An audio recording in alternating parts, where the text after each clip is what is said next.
Revue de presse Warsa Khalat, Macky lance la traque au mal plan, signale Walfadjri quotidien ce matin. En effet, le président de la République a pointé un doigt accusateur pour ce qui concerne la manière de faire de la revue de presse et des émissions consacrées au débat ouvert, communément appelé débat du jour. D'après Walfadjri, au cours de l'installation du tribunal des pairs du CORED, Macky Sall s'est offert une tribune pour orienter la presse dans laquelle il constate la présence de beaucoup de parasites, raison pour laquelle il voit que la pollution médiatique empêche au pays de travailler. Et oui, Macky Sall dénonce les revues de presse et fustige les Warsa Khalat, confirme l'As quotidien. Macky, le dictat des revues de presse et les Warsa Khalat nous présentent le populaire. C'est une dictature imposée à la nation, une pollution qui empêche de travailler, dicte le chef de l'État à la une de Sud Quotidien. C'est une dictature, lâche-t-il dans Direct Info. Dans cette lancée, le journal Enquête nous parle de Macky et les démons de la presse. Et puis quand le président Macky Sall parle de l'état de la presse, d'après Libération, il dénonce des parasites et une dictature. Tout de même, dans Siwel, Macky Sall déclare, je cite, « Je préfère saisir cette juridiction, c'est-à-dire le tribunal des pairs du CORED, que d'emprisonner des journalistes. » Loin s'en faut, Le Soleil nous informe que Macky Sall est favorable à la révision de la convention collective des journalistes. De plus, lui et son régime veulent obtenir un consensus fort autour du nouveau code de la presse qui se retrouve avec un tribunal des pairs installé depuis hier, donne l'occasion à nos confrères du journal Le Quotidien de mentionner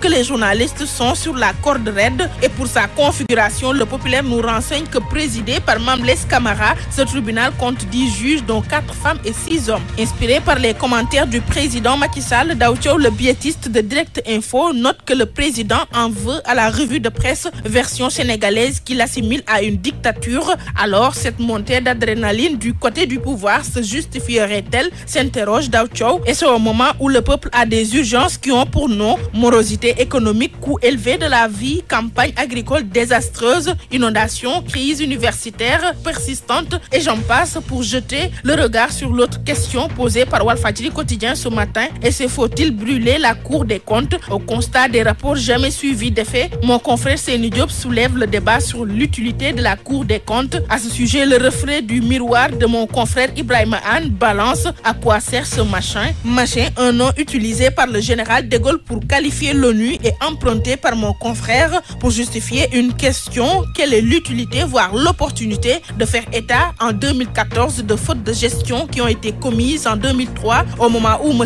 Idrissa Seck exerçait les fonctions de Premier ministre. Mieux, quel est l'intérêt ou la portée d'une telle dénonciation, marque Ibrahima Anne, avant de rappeler les déclarations du président Wade qui voulait supprimer cette cour. Sur un autre registre, le journal Le Quotidien se focalise sur l'ouverture ce matin des assises de l'éducation. L'école pense ses mots, titre Le Canard, qui livre les attentes et les propositions des syndicalistes. Dans le social, on y reste avec l'Observateur qui nous dit que le mouton ne bêle pas dans les forailles. Et pour étayer, mes confrères réalisent des reportages à Dara, Kaffrine, Kaolack, Thiès, Ziguinchor, Tamba et Louga, où le ruminant de la tabaski se raréfie, tout comme l'électricité dans la capitale sénégalaise. D'après la Tribune, la Sénélec fait disjoncter ses abonnés avec les délestages qui reviennent au galop. Dans le même journal, on évoque la fin des débats sur les exceptions de nullité dans le procès Karim Wade. Tous les prévenus, même Bibo à la barre lundi, annonce l'As quotidien. Karim, vers le fond, envisage le quotidien.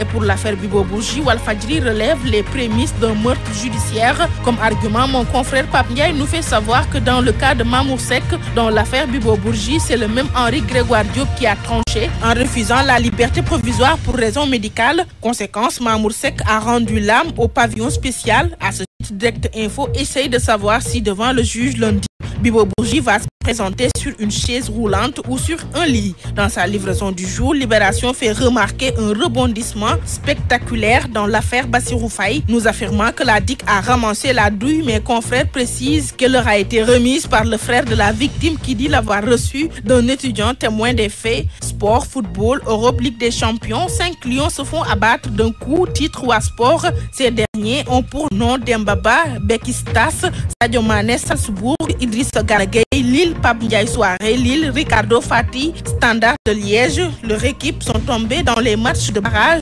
donc elles n'iront pas à la phase de poule de la Ligue des Champions. Lutte Sunulamb fait un zoom sur Papa Sow, le Puma de face de gardien de Tchoumoukay à champion. Le journal découvre qu'on le surnommait Beignet pour sa timidité et qu'en classe, il dormait exprès pour se faire renvoyer. Bonne lecture.